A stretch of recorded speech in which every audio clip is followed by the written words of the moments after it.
Alright, so 2006 Toyota Tacoma Prerunner V6 SRS, and I've done a lot of work to this thing already, but what I'm focusing on in this video is the parking brake cables.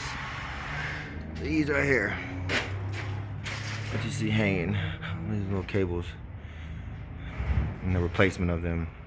That's the entire cable being replaced, by the way. The reason this truck is here is because the rear end was damaged. The whole axle was shifted left. Even the axle itself is bent bad outside, but we got this one from a salvage yard, and it took a while because this shackle, you can see the burn marks from when I heated it up with the torch.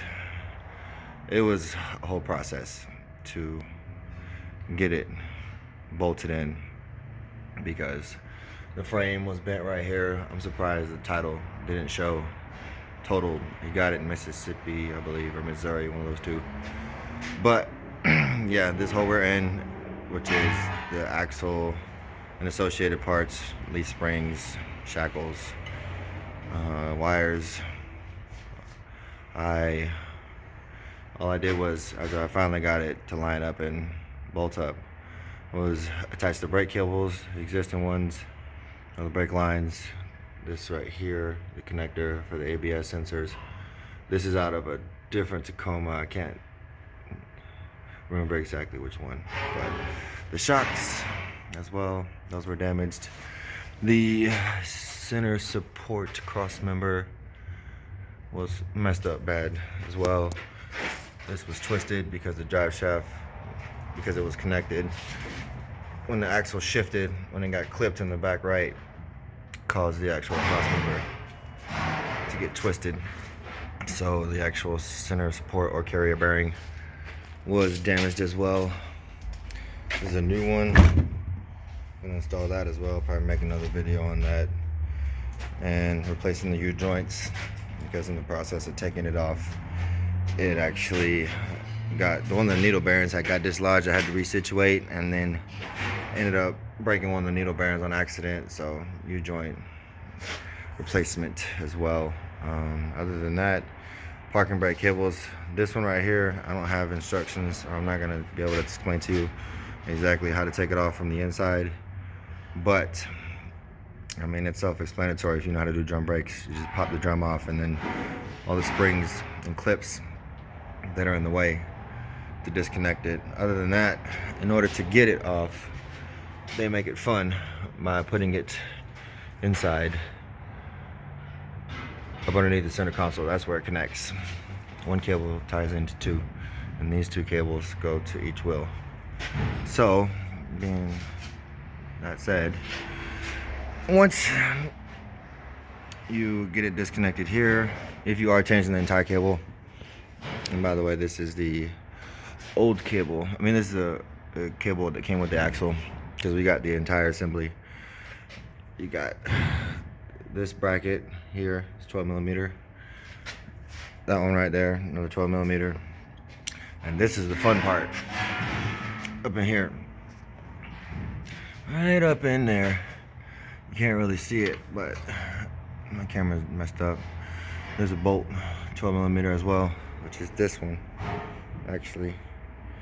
And it's not easy to get to. You ain't gotta drop the gas tank or none of that stuff. But if you do have a lift, then you want to lift it by the pinch welds, not by the chassis, because I had it on the chassis before and there was no clearance, like none. You couldn't see any light right there. It was sitting on the body, or the body was sitting on the chassis. So I lowered it, put it on the pinch welds, raised it back up, provided me the clearance I needed. And it's actually not too difficult if you got the right tool. I'm trying to remember, but this guy right here, I got a set metric, but these are ratcheting wrenches, flex head, and you can reverse the direction on the head. 12 spline,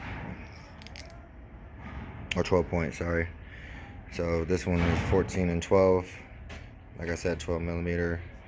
It's not that difficult once you get the body up, but you essentially just take the wrench, get it up in there, up over the bolt, and just work it out. You could possibly use a straight gear wrench or a ratchet wrench, just stationary, flat, whatever, non-flex head. But I wouldn't recommend it if you got the money to spend, if you can afford to spend on getting this one. I mean, I got this as a set from Matco. It's like $300 for the set, but either way. So yeah, that bracket, both 12 millimeters, this one up here, and then the cable comes up over the cross member. You'll see it obviously with the existing one is on your truck, and at that point you have to go inside and tear out the center console between the passenger and the driver's seat to get access to this. They make it fun, like I said. So I'm gonna have to make another little video on that part so you can see exactly how to get inside.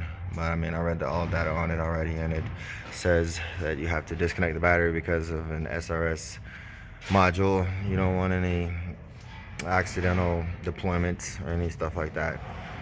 All right, and that's it for now.